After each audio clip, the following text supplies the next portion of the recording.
Are slugs just homeless snails?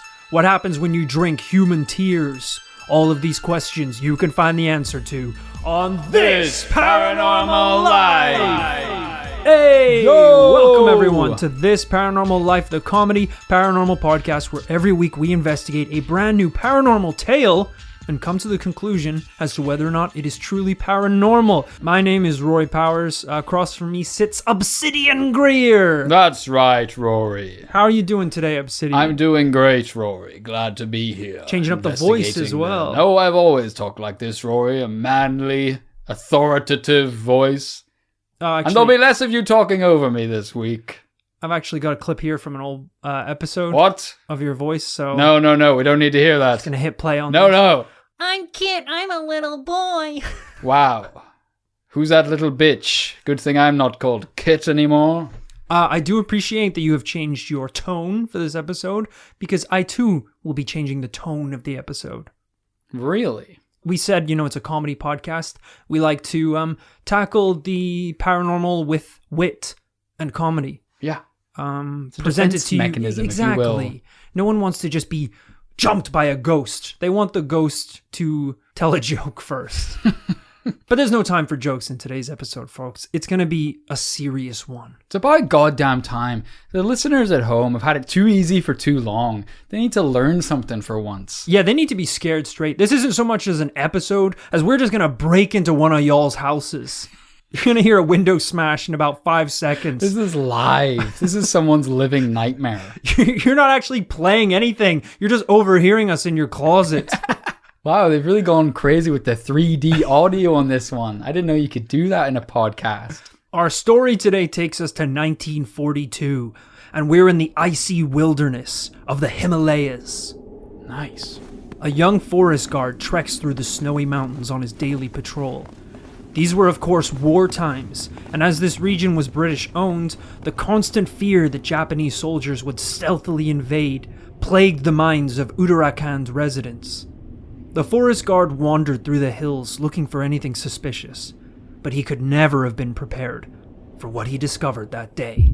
He stopped at the peak of an icy hilltop, using the altitude to scan his surroundings. As he glanced down towards the bottom of a small valley, he noticed a large, dark patch of ice. It looked like a small lake that had frozen over, and at the edge was some sort of object sealed in the ice. The guard carefully made his way down the valley to investigate. As he approached the edge of the icy lake, the object was clear. It was a human skeleton. The forest guard jumped back in fear. What the hell? Sealed in the ice around this skeleton were even more bones, enough that it looked like there was no way it was all from the same skeleton. Whoa. The guard turned back and ran back to camp as fast as he could. Unfortunately, not that fast, it turns out, because the lake is 16,000 feet above sea level in the treacherous Himalayan Mountains. He also ate right before this happened. It was really unfortunate. He's a little bloated, sure. He also injured his foot that week. It was very, very not timely. He was just, it was like a slow grandparents walk. They shouldn't have sent him out, really. No. Not after just eating. When he got back to camp, he told his superiors what he saw. A skeleton, maybe 2 or 3, frozen in the lake. Now, as I said, this was during World War II, so immediately they assumed that these were the frozen remains of a group of Japanese soldiers who had tried to secretly invade through the mountains. So they decided to send out a group of forensic investigators to find out the cause of the death. Very smart so far. Yeah, this is very measured response. Going straight to men of science to investigate skeletons rather than wizards. It definitely speaks to the craziness of the times, the terrifying times that people lived in. The fact that when someone came back to the village and announced what they'd just seen, they were like, yeah, that's probably that band of Japanese soldiers that got lost a couple weeks back. If you have an explanation for what happened all pre-ready, you live in pretty turbulent times. Yeah, it's nice that reporting this case isn't as dramatic as some of the cases we've had in the past where, you got to go tell an officer of the law that you were basically shanked by an alien gray. Yeah. That's a harder probes, conversation. Whatever. Yeah, you're not going to believe this. You got to tell them we're not only not alone in the universe, but the motherfucker has a knife and he's on Main Street. Whereas this situation is like, hey, this is weird, Yeah. but it's not paranormal. It's just a skeleton, maybe 2 or 3 in a lake. Yeah, which is important. And that's why I've been campaigning for the police to add those options whenever you report a crime. Is this human crime? Is this like unexplained mystery Netflix shit? Or is this actually paranormal? Skeleton crime. Because The 2 tiers. it's a skeleton army coming back from the dead to murder us. Because we need to know that up front. It will save me a lot of time on the phone. That just gets added to the top of the list of paperwork. We can get to the bike theft later in the day. Because if I call them up, I'm so startled by the situation. All I can make out is just bones, bones. Sorry, is that a bonus episode? No, bones. Whereas if they knew before they picked up the phone, it's a skeleton crime, they go in with the mindset, this man's being attacked by skeletons. Yeah. It's easier for all of us, really. The only problem was, as the weather changed, the frozen lake began to melt. The guards came back to discover it wasn't just a couple skeletons. This lake was full of skeletons. There was no water. There was no ice. It was all bones. I do say lake.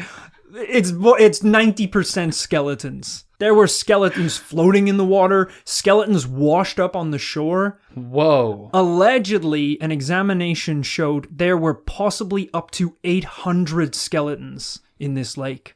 Good Lord. If I see this, I'm going to drop to my knees and pray to the skeleton god. Yeah. It's all over. In 30 seconds, I'm probably going to be one of those skeletons. Odds are. It's done. You're done. You're absolutely done. You are the needle in the skeleton stack. No one's ever going to find you. It's over. Could you imagine being one of the guards that gets dragged up here? And he's like, well, here it is. You just be like, why the did you bring me up here? What do you think I can both do? Cursed. Did you think I had the answer to why there's 800 skeletons in a lake? You need to talk to the guy up there. It's above everyone's pay grade. If I still have human flesh on my being, I don't know how to answer the mystery of the skeleton lake. I mean, that's a theme we see in lots of kind of, movies with, I don't know, where the odds of nature are so stacked against humans. Take like Godzilla, for example. The army is like fighting back against Godzilla. It's like, what's the point? Yeah. There's no hope. It doesn't do anything. Even like a machine. I don't know why they'll try the gun once and it'll kind of bounce off them, make them a little angry and roar at you. And they're like, this is insane. Yeah. We need 200 men down on that road. It's like, it's still, they've all got guns. Yeah. It doesn't seem to hurt him. You got to start doing weird shit like covering him in mayonnaise. You don't know what's going to happen. You need to think like crazy and go outside the box. You need to basically locate his testicles and focus fire on those bad boys to hopefully you can neutralize him via the balls.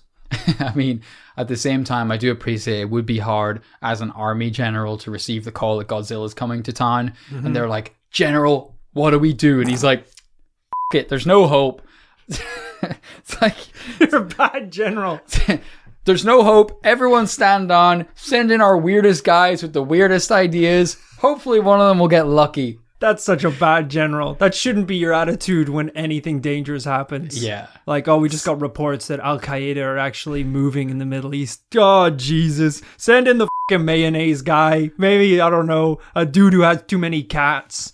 Like, why? What do you think they're going to be able to do? I don't know. So the mayonnaise guy says he doesn't really want to go and he thinks we should send the regular army. It's like, well, he's pretty smart. We should probably listen to him. We should listen to him.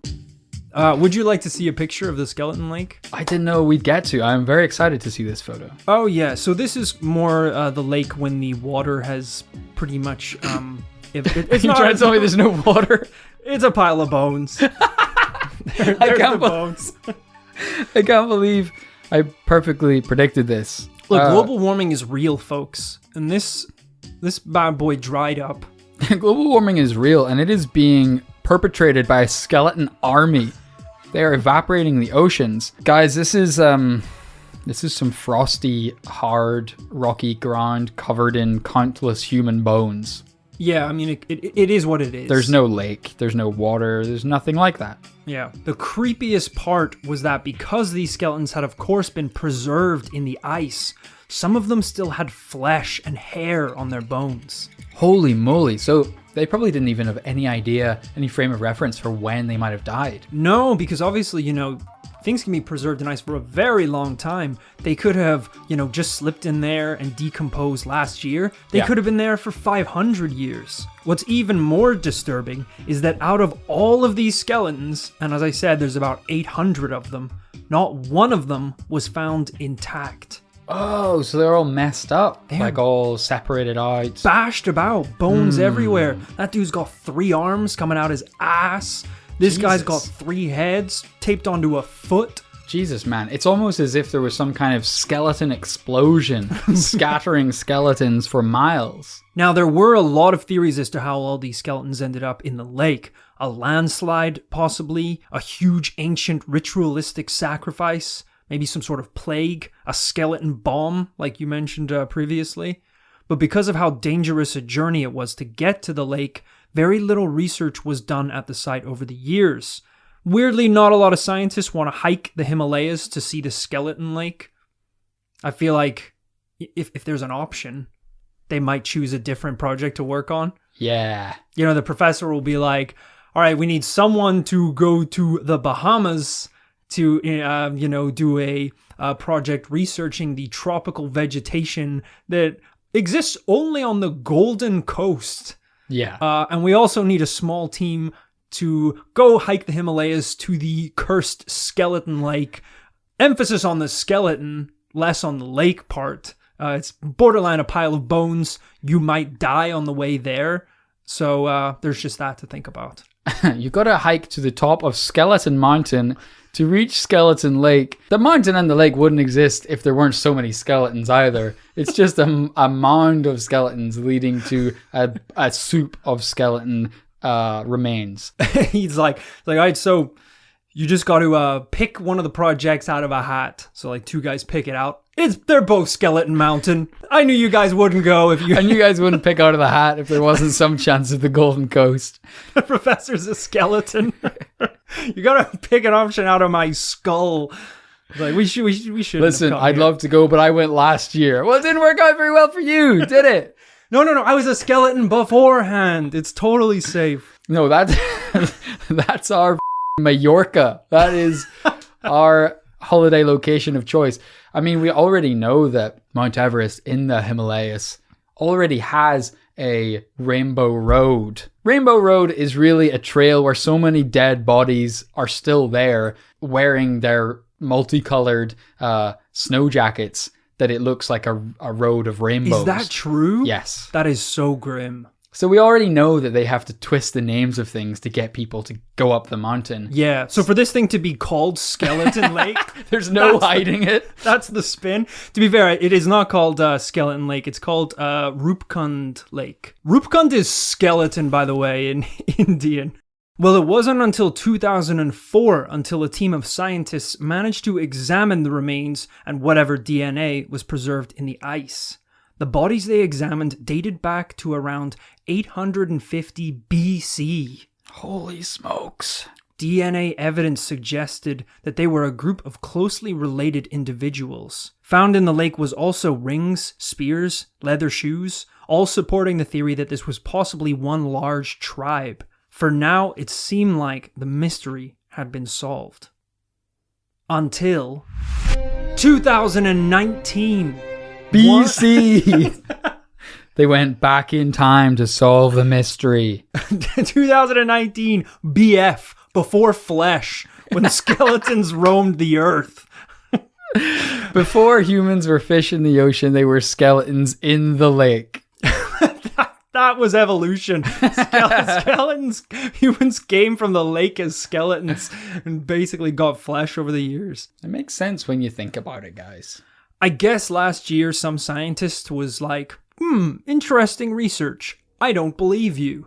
Okay. And decided to go out there and do an investigation of their own. So as I said, 2019 saw an international team of around 24 archaeologists and other specialists retrieving 37 more skeletons from the lake for examination. First off, don't take skeletons from the lake. Yeah. That seems like the one thing you should not do in the skeleton lake. Add more, fine. You could probably piss in the lake for all they probably don't care. It's a lake full of skeletons. Do not take skeletons from the lake and bring them back to your lab or your home. Because then you have approximately 763 skeletons that want their homies back. Exactly. They are coming for you, and they are walking, and they are slowly climbing down Skeleton Mountain to hunt you down. If you wanted a reason to unite a skeleton army, it's taking their friends. Yeah. Ganking their friends and examining them with needles. That's going to reunite a skeleton army who are pretty famous for not being good at working together. I mean, you're just never going to sleep properly after you take all those skeletons, are you? You're going to be like in bed at 1 a.m. You're like, all right, I have to get up. I have to go to the research center. Just make sure that none of them have got up from under their little medical sheet, blanket, yeah. Because I just can't shake the idea that they are planning revenge. You go there, everything's fine. You're like, all right, I guess it's fine. I should probably go home. I gotta smash them. I have to smash the skeletons. I think they're gonna come to life and strangle me in my sleep. The rest of the assistants like arrive in the morning and you're just like standing in the lab with a hammer. Like, what the hell happened here? It was only a matter of time. I'm sure one of them looked at me. I'm sure of it. All the other lab assistants are like, we're on the skeleton side. You drew first blood. This is not cool. Well, they took the 37 skeletons from the lake, brought them to a lab, examined them all, but ironically, their attempt to get to the bottom of Skeleton Lake only made things more confusing. The team of scientists discovered that yes, the majority of the bodies did die around 1,000 years ago, but not at the same time. And even weirder, tests showed that a number of the deceased likely passed away as recently as the early 1800s. Holy moly, so these skeletons range from over 2,000 years apart. Yeah.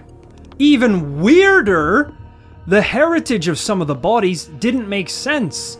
It was as if they were completely geographically misplaced. Skeleton bomb is what you're saying. Skeleton bomb, my friend. This is like finding a little hobbit skeleton in Mordor. They don't belong there. It's weird. Thanks for bringing things down to my level, bud. Now, what if I told you it got even weirder? Okay, I'm listening. Examination of the bodies revealed that a lot of them all died the same way. Blow to the head with a blunt object. Where the is this? Is this in like Genghis Khan's like backyard or like what? This is so bizarre. It's the weird. It's one of the weirdest stories. 2,000 years, 800 skeletons, all with a blow to the head. This is so hard to like, picture. In the Himalayan wilderness as well, not like near a civilization. These skeletons are all in a lake in the middle of nowhere. I just love to think of the archaeologists involved in this, some junior archaeologists. And, you know, whenever they were at university and their family and friends were like, Keith, look, I know you're obsessed with Indiana Jones. I know you love dinosaurs. I know you think like archaeology, it's going to be all like cracking whips and solving mysteries. It's really boring. There's not a lot to it. It's just a lot of like dusting off bits of dirt. This is like two guys walking in the Himalayan mountains, like a mentor talking to the new guy. Really? We don't think anything is going to be here. But anyway, just run this go, oh my God! 800 skeletons frozen in ice! Oh! I'm turning into one. He looks down. His flesh is melting from his bones. Keith, run! Tell the university! Solve the mystery! Make sure my story has been I am back to my original form. Join us. It feels amazing. So as I said, a lot of these skeletons all died the same way. A blow to the head with a blunt object. But the dents in the skulls seem to be... They all died the same way. Crushed to death by another skeleton. Cause of death, skeleton avalanche. The last skeleton to fall was the only one that just died of a heart attack because no one crushed him. I like that every bit of information only makes things more confusing. Yeah, totally. Usually, as a story goes on and more evidence piles up, you sort of get a picture as to what happened.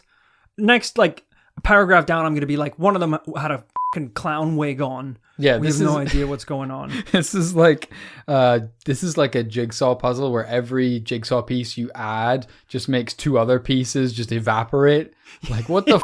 I can't solve this thing, man. Yeah, it's like an old jigsaw from the attic where the pieces are missing. You're trying to put like a peanut in one of the holes. Nothing works. They're soggy. And then when you do get it together, the picture's a skeleton. So it really wasn't worth making in the first place. Each piece is a picture of a skeleton. And it's like, you put the final one in, you're like, it's a skeleton lake. Of course. You should have seen that coming. But the dents in the skulls seemed to not be from a weapon, but instead something rounded. Okay. To make things more confusing, these were the skeletons of not only men, but women and children, meaning that this wasn't some sort of army that had got caught up in a battle. Right, that's a good point to make. The bodies had wounds on their heads and shoulders, as if all of the blows had come from directly above. At this point, I'm not a scientist, Roy, but my best theory is this is the army from Mulan. The Huns. Right, as the avalanche crushes them. Crushed them. A lot of them did survive that, though, if you remember the movie. Yeah. All right, I'm out of ideas. Now, to try and find answers to this mystery, I Googled everything. Death from above, mysterious dent in skull, can birds fall out of the sky so fast that they kill people? But the key to unraveling this great mystery may lie in an ancient Himalayan folk song.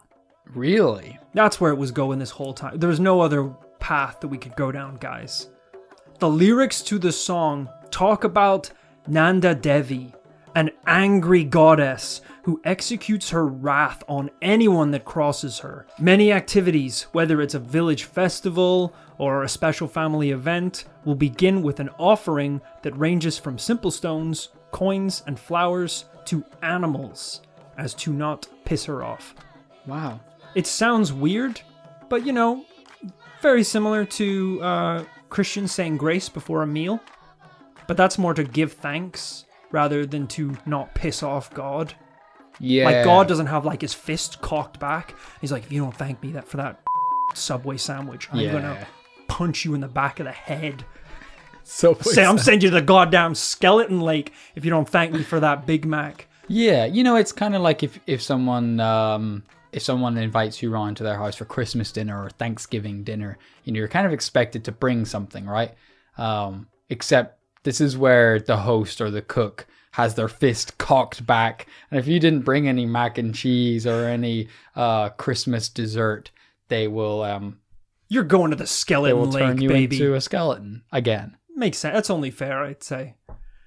Well, in one song, the lyrics describe this goddess as being so furious at a group of outsiders who defiled her mountain sanctuary that she rained death upon them by flinging hailstones hard as iron from above. Ooh. Could this skeleton pile be the remains of travelers who upset the goddess? One They possible are theory. circular. Yes. I think From above. hail has been known to kill people occasionally, right? I've seen some videos, but now that I think about it, they might have been from The Day After Tomorrow, the popular apocalyptic movie.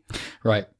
But I'm pretty sure there are videos where it's like hailstones are like taking out car windshields. The Day After Tomorrow is as good to me as an ancient Himalayan song. That's like the ancient Himalayan song for white people. Yeah. The Day After Tomorrow. Culture isn't that old. No. Or good.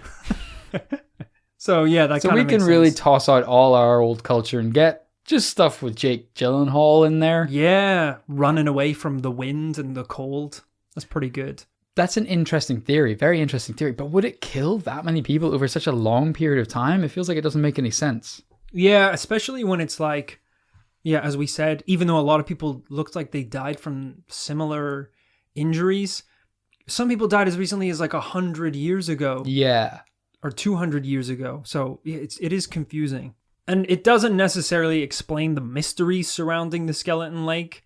Some scientists said, look, anytime you find a huge pile of skeletons lying around in the middle of nowhere, it's usually a graveyard. Mm-hmm. That's the kind of popular scientific explanation, even though that doesn't answer all the questions. And while yes, it does make almost zero sense why a graveyard this large would be 16,000 feet above sea level, there have been a lot of graveyards uncovered in very strange places throughout history. Is that so? So I did a little searching on the internet. I ended up on listverse.com. Classic. They had a great article that was 10 ancient mass graves that were only recently found. And I found some good ones from them and a couple other sites. So starting off, while constructing a relief road for the 2012 London Olympics in 2009, construction workers found an ancient mass grave in England. At first, there were questions about who the deceased were and how they got there.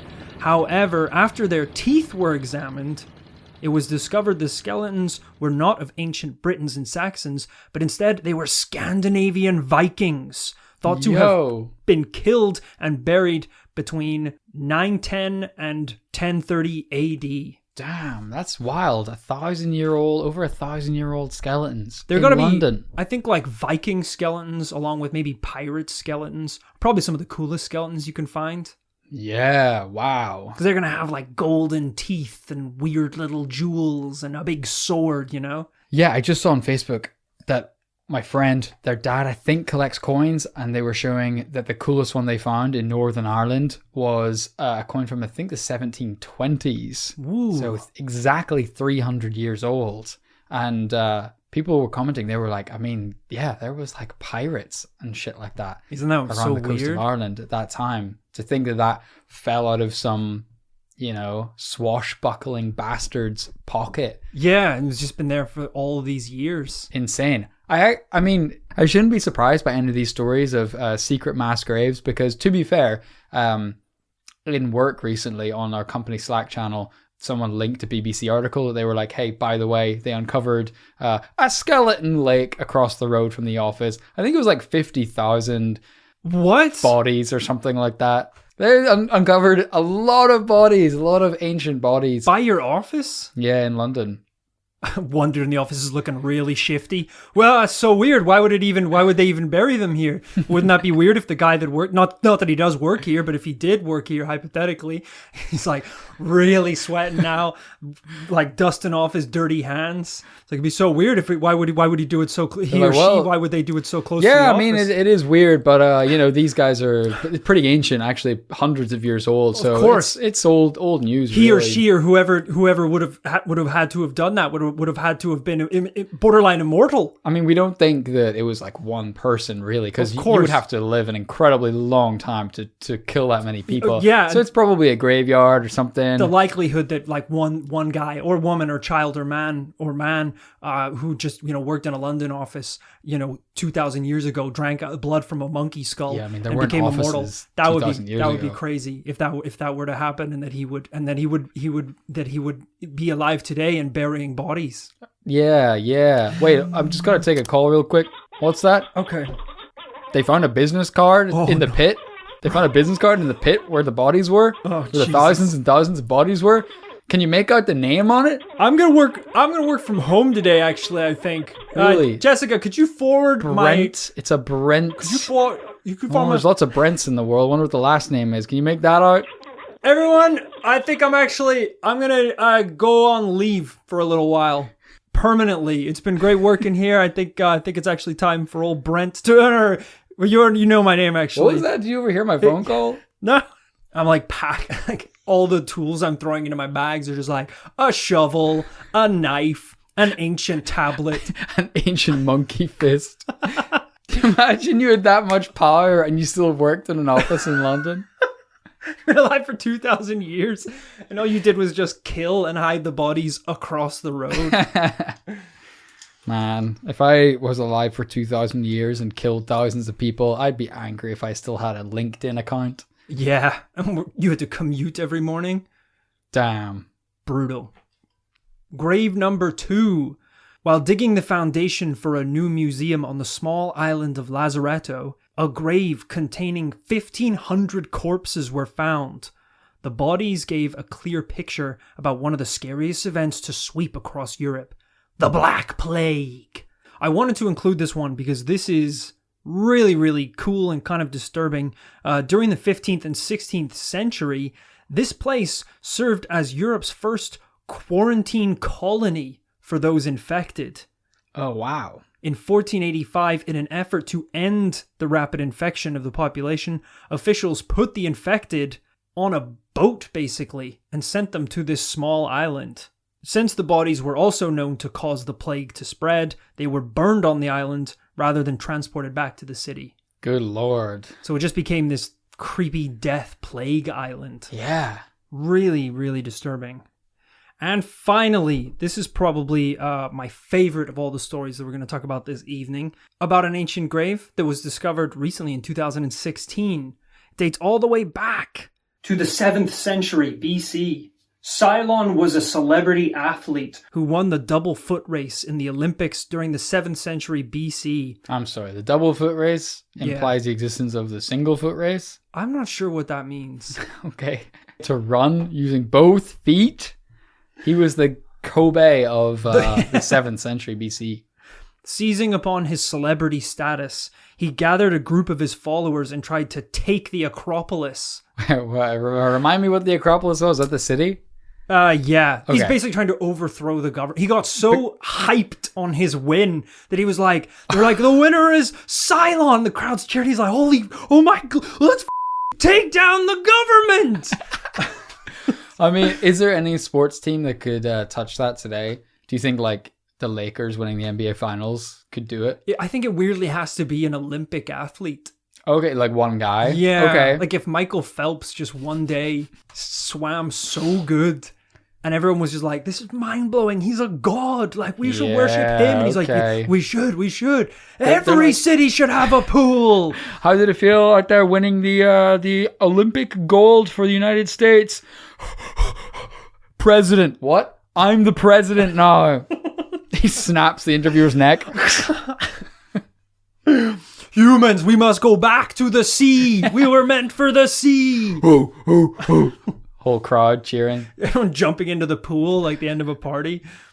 They failed, of course, and while Cylon and his core group managed to escape, the remainder of his followers were all caught, rounded up, and killed. Oh, jeez. Obviously. That's impressive, honestly, that he escaped. Although they should have seen it coming, him being the champion foot racer. Yeah, he was like, at the start, he just kind of took off. And one guard was like, after him. And then the chief was like, there's no point. We'll never catch him. Send the mayonnaise guy. Let him Might go. be able to do something. In April 2016, what is believed to be the graves of his followers were found. 85 men, 36 were bound and shackled. That's when you know you made a boo-boo, folks, is whenever there's a mass grave named after your mistake.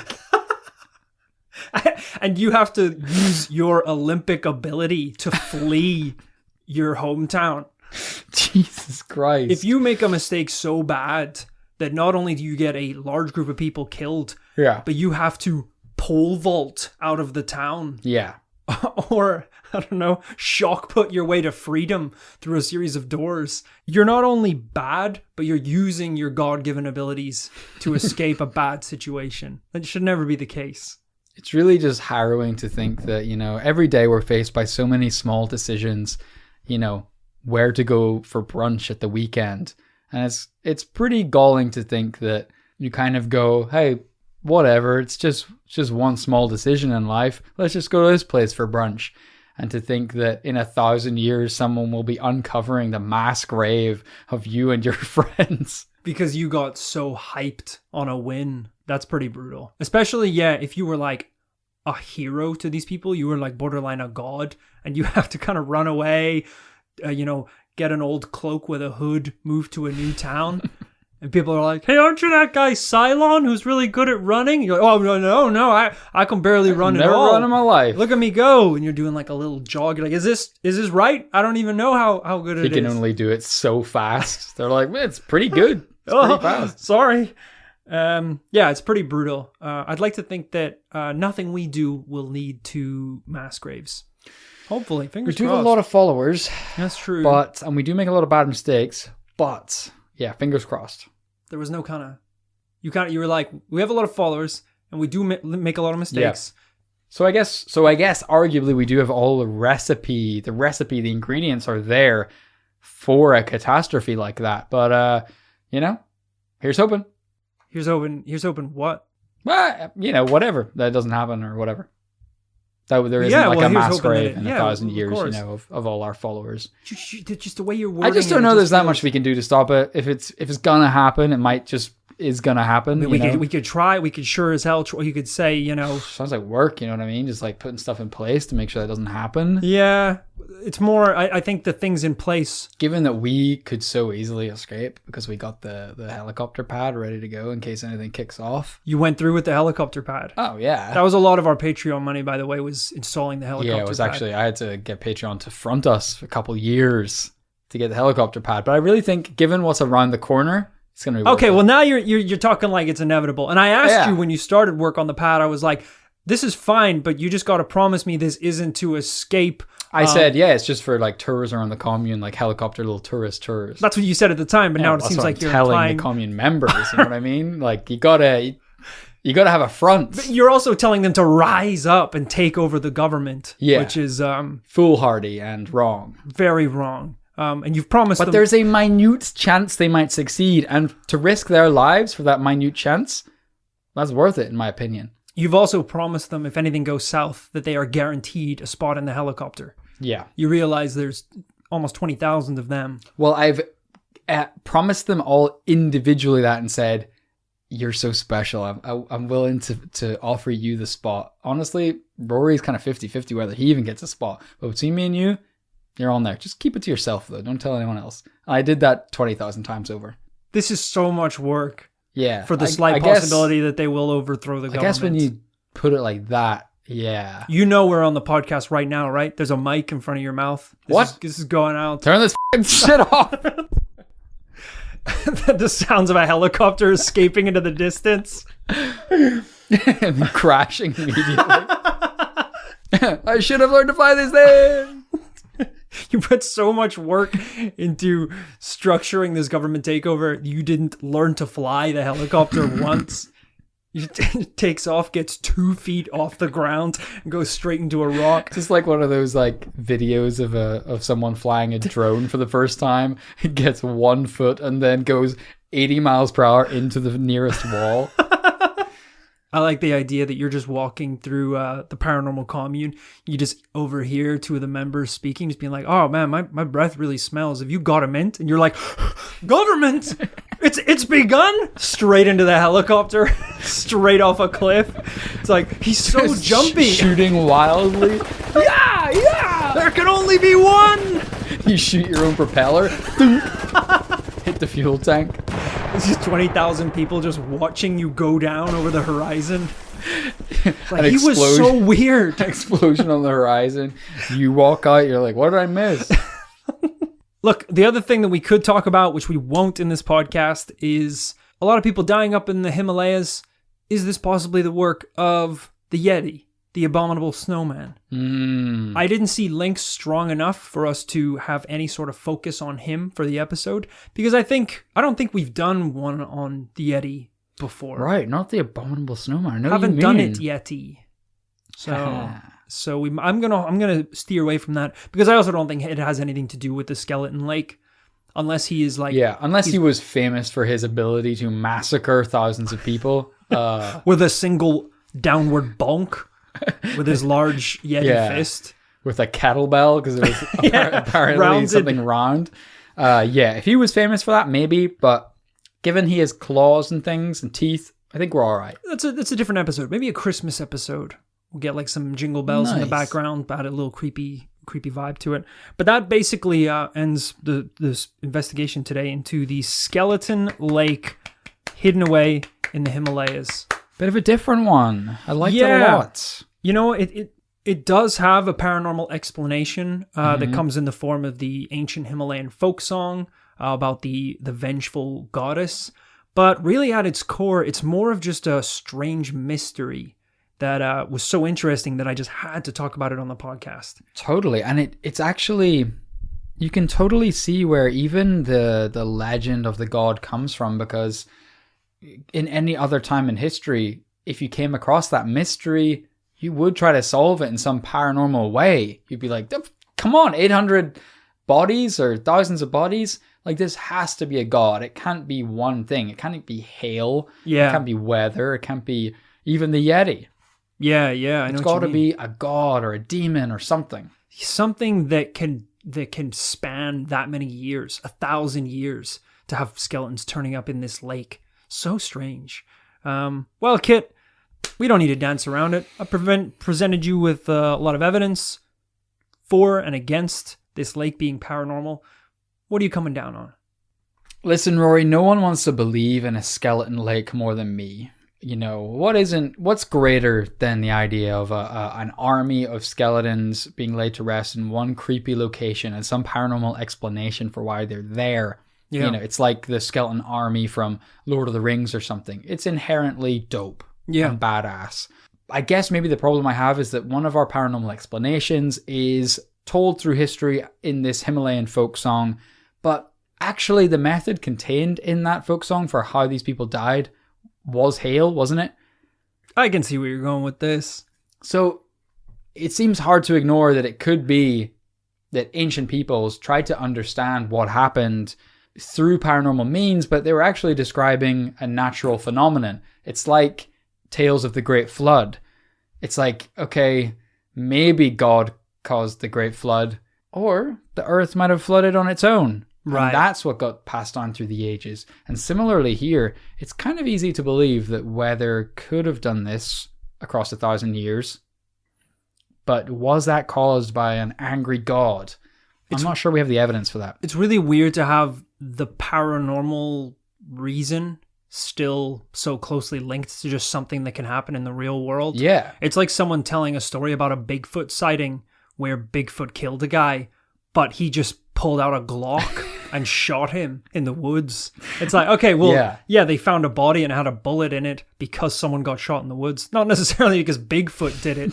These people possibly died because, you know, hail the size of American footballs started raining down and battering them. That could have been just a geological storm, not necessarily the wrath of a goddess. Totally. But as the investigator in this one, what are you thinking? Dude, I have no idea. I'll be honest with you. Allow me to be frank. It's all about the Benjamins here, folks. And this one just throws so many turns and spins that you feel like you've been in a tornado after investigating it. We've got all these people from all of these places in the world. That already doesn't make sense. Men, women, and children. So it's not even expedition. They didn't really have any weapons in the lake, so it wasn't an army. And it was over the span of like 1,000 years, all with similar injuries. The only thing that makes a slight bit of sense is quite possibly the scientific explanation, which was that this was some sort of graveyard. The reasoning behind why these skeletons, I guess they were bodies at the time, were dumped in this lake. No, I wouldn't go that far. The reason they were brought up here and dumped in this lake has been lost. Nobody knows why.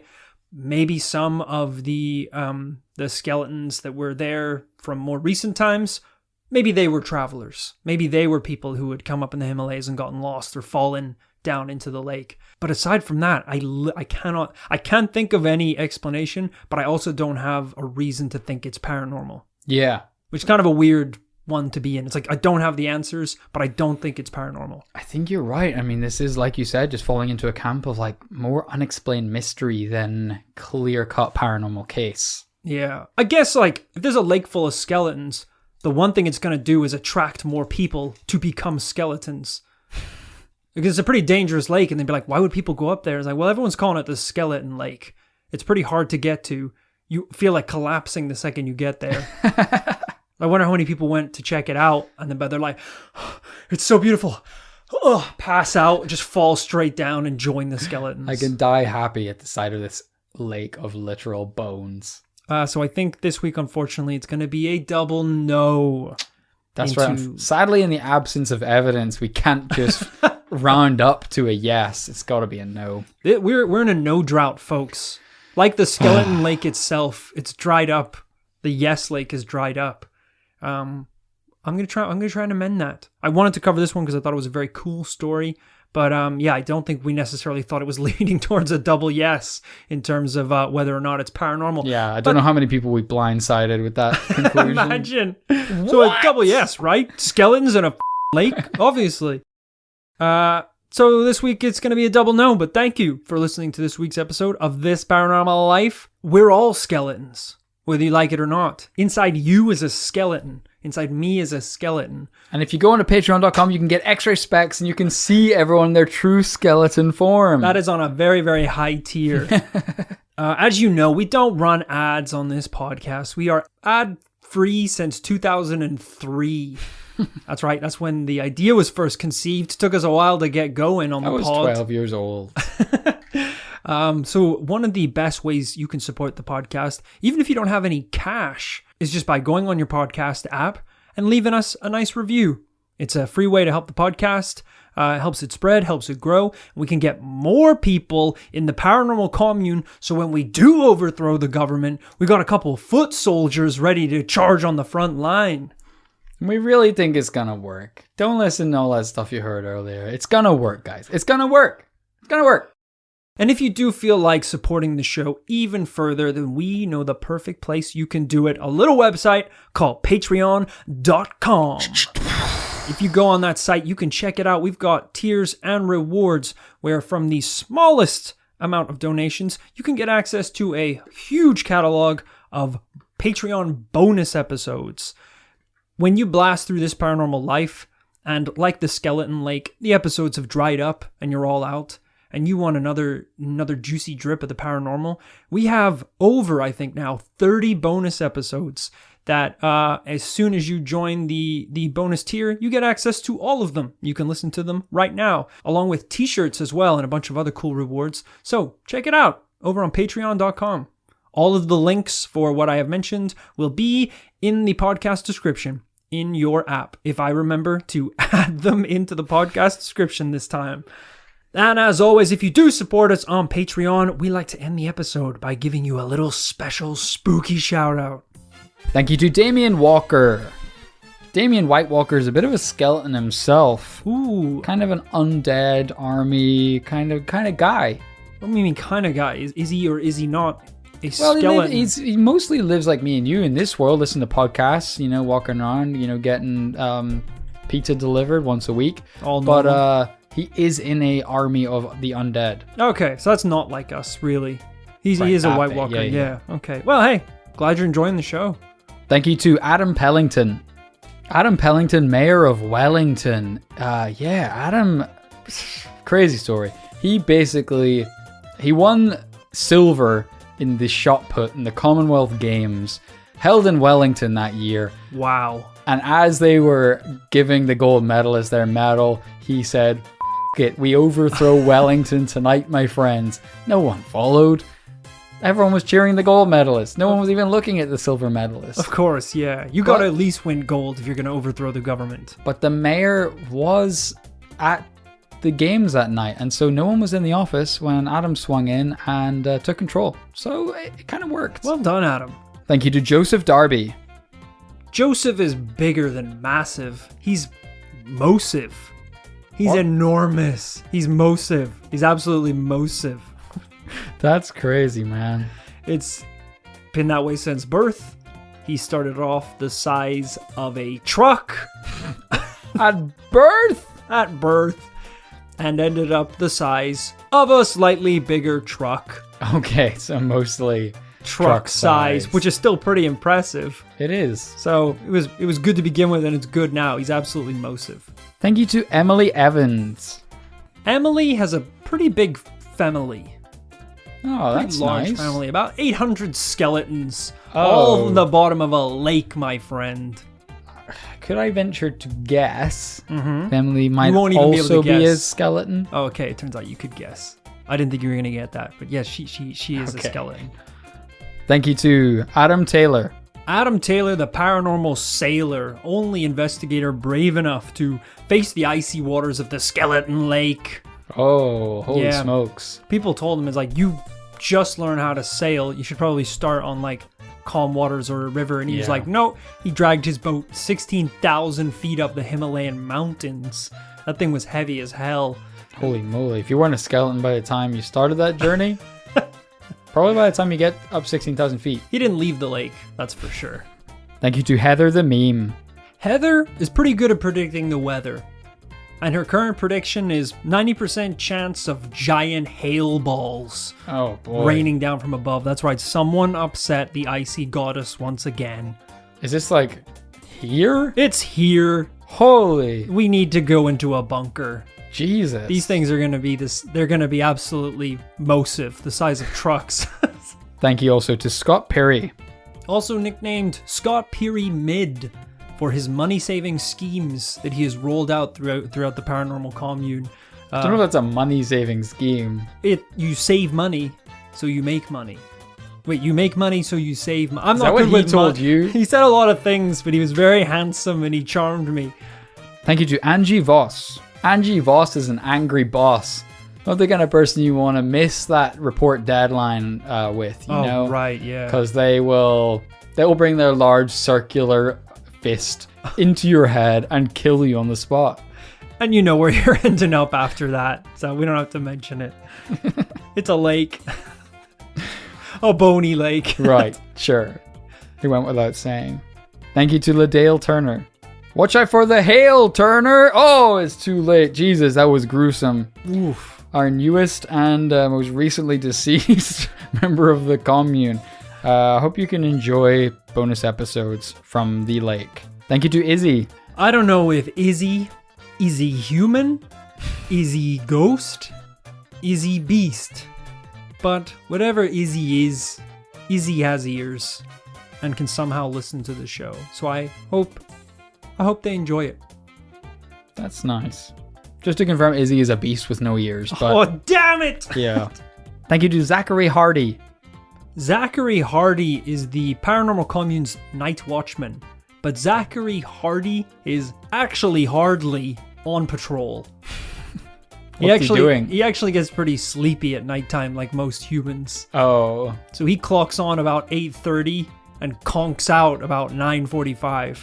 yeah. I mean, that's even early for That's someone pretty- who sleeps at night. Yeah, He doesn't even make it to like midnight or something. he's wrecked. Gee. He is wrecked. Does he at least get up early and try and pretend to finish the shift? Oh, 100%, yeah. He'll sometimes just grab a random person off the street and be like, I arrested this person last night when I was doing my goddamn job. It's like, Zachary, you just woke up 3 minutes Zachary, ago. we can transfer you to the day shift if you would prefer. No, I refuse. I won't be able to sleep during the day, idiot.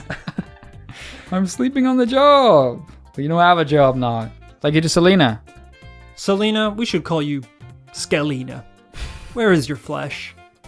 Where are your eyes? Where's your heart? What's it like being a skeleton? I've thought about transferring myself, but I want someone to do it first and tell me what it's like. Is it cold? It looks cold. Just let me know. Just let me know. I'm just imagining she talks back and it's just Yeah. a lot of chattering Or it's of just bones. like, what's it like being a skeleton? Okay, all right. I think I'm gonna stay human for now, probably. Is that good? Thank you to Claudia Nicholson. Claudia Nicholson has found herself in a pickle, son.